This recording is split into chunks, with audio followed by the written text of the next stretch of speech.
In this video, I'm going to show you how to fix black screen after installing Nvidia drivers.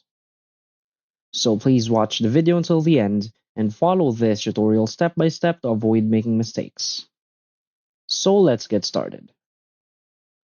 So to fix this black screen issue, what you can do first is to reinstall your graphics driver in safe mode.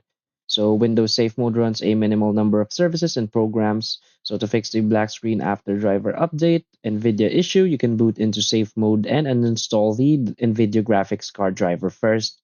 Then re-download the driver from NVIDIA's official download website. Now you can reinstall the driver. Next is you want to run the hardware and devices troubleshooter.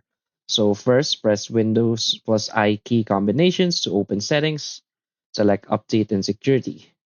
Now move on to the troubleshoot section, just like so right here, and scroll down to click Hardware and Devices, then click Run Troubleshooter.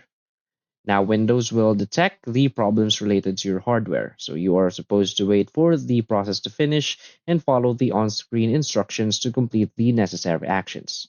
After that, you can try to reinstall the graphics driver and check if the black screen issue persists. Next fix is to update your BIOS. So BIOS stands for Basic Input Output System and is firmware on a chip embedded in a computer's motherboard.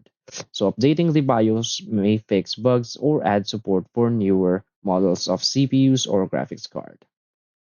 Next is you can do a clean install Windows. So some users reported that they solved the black screen after driver update NVIDIA issue by cleanly installing Windows and reinstalling the graphics card driver. So that's about it. So if you find this video helpful, please hit like and subscribe. Thanks.